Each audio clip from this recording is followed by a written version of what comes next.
vamos a hablar de tumbas. Vamos a hablar de una necrópolis que fue hallada hace bastante tiempo ya, pero en cualquier caso, publicado esta mañana en el blog de la Era del Hierro. Seguramente todos los que pues la soléis visitar con normalidad ya hayáis leído el artículo. Los que seguís también el Facebook muy posiblemente también lo hayáis visto. Incluso es posible que hayáis hecho algún comentario al respecto, porque hemos estado ahí comentando mínimamente el tema. El caso es que esta mañana, como os decía, he colgado en el blog de la Era del Hierro un artículo que me ha parecido muy interesante sobre una necrópolis encontrada exactamente en San Juan de la Hoz de Cilla per Lata, en Burgos, en lo que era la merindad, bueno, pues todo lo que era ese viejo reino de Castilla, condado de Castilla, ducado de Cantabria, ¿no? Una necrópolis. Bueno, ya sabéis que las necrópolis son ciudades de los muertos, es decir, un cementerio.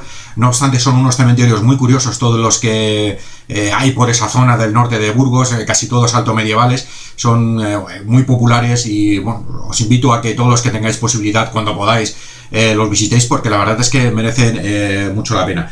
Como decía, la peculiaridad de esta necrópolis, datada aproximadamente por los estudiosos entre el siglo VII y el siglo XI, no es tanto en los cuerpos que se encontraron en ella, lo cual no deja de ser interesante, ya que exactamente está compuesta de 82 tumbas excavadas en la roca. Vuelvo a decir y vuelvo a insistir que es una cosa muy común en las necrópolis de esa época y especialmente de esa zona de España, ¿no? 82 tumbas excavadas en la roca, compuestas por 67 esqueletos, de los cuales 37 eran esqueletos de hombres, 22 eran esqueletos de mujeres, había 5 esqueletos de niños y había 3 esqueletos que bueno, no eran esqueletos completos, eran huesos, pero no se podía identificar a qué género pertenecían. Una cosa muy importante a destacar en el estudio, un estudio que data de 1979 a 1986, esa fue la época en la cual se estuvo realizando el estudio sobre esa necrópolis. Como digo, determinaba que era una zona, o que los esqueletos aparentemente tenían una relación de homogeneidad, es decir, no tenían una diversidad étnica o una diversidad racial con respecto a una zona a la cual supuestamente pues ha sido sometida a constantes invasiones, vándalos, suevos, godos, romanos, poblaciones celtíberas, inclusive incursiones de los vascones. Nada que decir a partir del 711, la invasión de los musulmanes. Si bien es cierto, esto es una cosa que también en algún momento me gustaría tocar, la invasión de los musulmanes no tuvo un impacto desde un punto de vista étnico tan grande o tan destacable como normalmente se les suele atribuir. Los árabes, al menos en una primera oleada, en lo que fueron el califato y el emirato, fueron una élite aristocrática que gobernó sobre un substrato que era básicamente hispano-godos o hispano-romanos convertidos al Islam. Pero en fin, regresamos al tema de la necrópolis. Como digo, la necrópolis de San Juan de la Hoz no reside la importancia tanto, al menos la que yo quiero destacar, en la evidencia arqueológica sobre los esqueletos, así como en el simbolismo que recojo en el estudio, en el artículo, el cual os recomiendo evidentemente que visitéis en cuanto tengáis oportunidad en el blog de la Era del Hierro. Os pondré un link abajo. No reside la importancia que a mí me interesa destacar tanto en los esqueletos como tal, sino en el simbolismo que se ha encontrado detrás de todo lo que eran los enterramientos. Y es que evidencian una cosa que, por otra parte, la mayoría de la gente aficionada al tema, bueno, pues digamos que tenemos fehaciente fe en que ha sido así, pero no se puede demostrar a ciencia cierta. Evidencia, decía, la supervivencia de rituales ancestrales, rituales de la época del paganismo en la península ibérica en plena Edad Media cristiana. Los enterramientos parece ser que tienen determinada simbología que se establece y se cuenta muy bien en el artículo, romana detrás. De hecho, inclusive se han encontrado, las tumbas están orientadas hacia el oeste como una posible significación. Aquí hay dos teorías. Una es de una posible significación de enterramiento de los muertos hacia la zona donde nace el sol, es decir, hacia el oriente, por aquello del recorrido del sol, es decir, que pudieran tener un trasfondo de un culto solar que, a mi modo de ver, sí que es posible que perdurara aún como superstición, es decir, como tradición, pero seguramente ya no tenía el peso religioso que sí lo tuvo en el pasado, ¿no? Esa es una de las teorías, y otra de las teorías dentro de las cuales yo me incluyo porque la contextualizo mucho más acorde a la época en sí, que el enterramiento realmente, bueno, pues estuviera llevando a cabo un proceder cristiano al enterrar a los muertos con la cabeza mirando hacia Jerusalén, hacia el oriente. En cualquier caso, tenemos aquí evidentemente un sincretismo muy común en todo lo que fue la Edad Media. Como ya digo, somos muchos los que pensamos que fue así, que el paganismo no desapareció de buenas a primeras, sino que realmente se fusionó a lo largo de una cantidad larguísima de siglos y de años con lo que fue el cristianismo, ¿no? Y este es un buen ejemplo de ello. No solo por ello, por los enterramientos que estamos comentando, sino por toda una serie de simbología que existe detrás de los propios enterramientos encontrados en la necrópolis burgalesa, ¿no? Esto evidencia, como ya estábamos comentando, la supervivencia de cultos ancestrales, seguramente a modo ya de superstición, en muy entrada a la Alta Edad Media. Estamos hablando desde el siglo VIII, hasta el siglo XI, es decir, es muy entrada a la Alta Edad Media, donde aún existía de forma residual una serie de tradiciones paganas vinculadas con el mundo romano y seguramente con el mundo celtíbero, con el mundo nativo peninsular.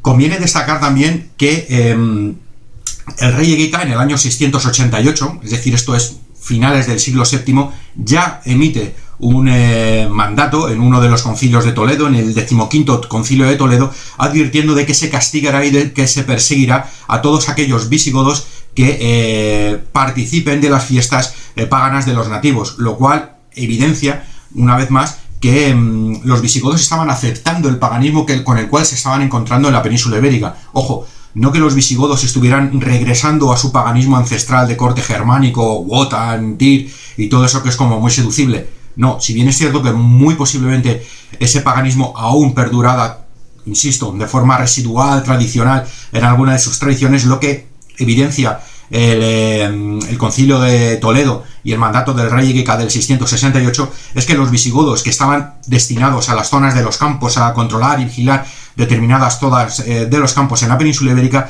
estaban siendo partícipes de las creencias de los nativos y adaptándolas a sus propias creencias, dicho de otra forma. Y esto es una cosa que ha ocurrido a lo largo de toda Europa.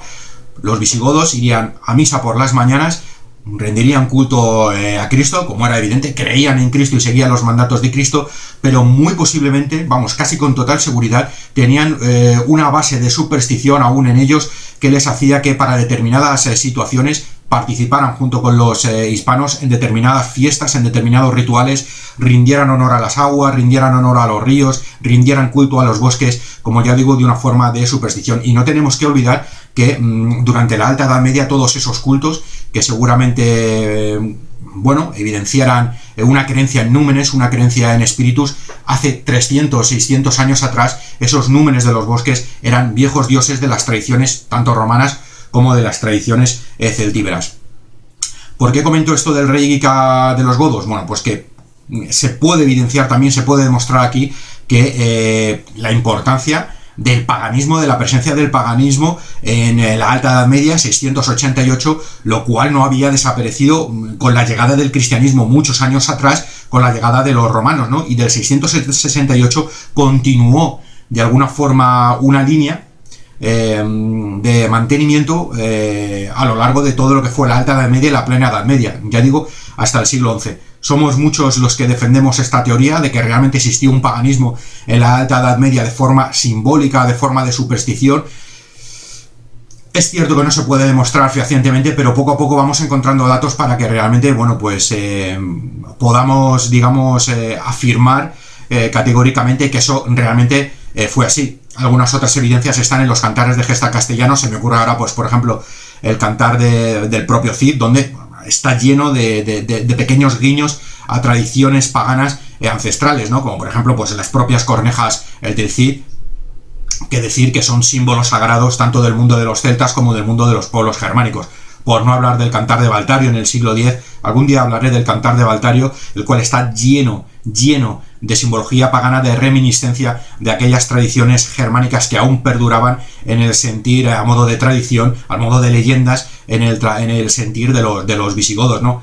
Por supuesto, tampoco olvidar todo lo que hay, una simbología detrás del cristianismo que tiene una raíz en lo que fueron infinidad de mitos del mundo indoeuropeo, del mundo heroico de los indoeuropeos, tanto celtas como germánicos. De hecho, hace poco escribí un artículo sobre ello, relacionando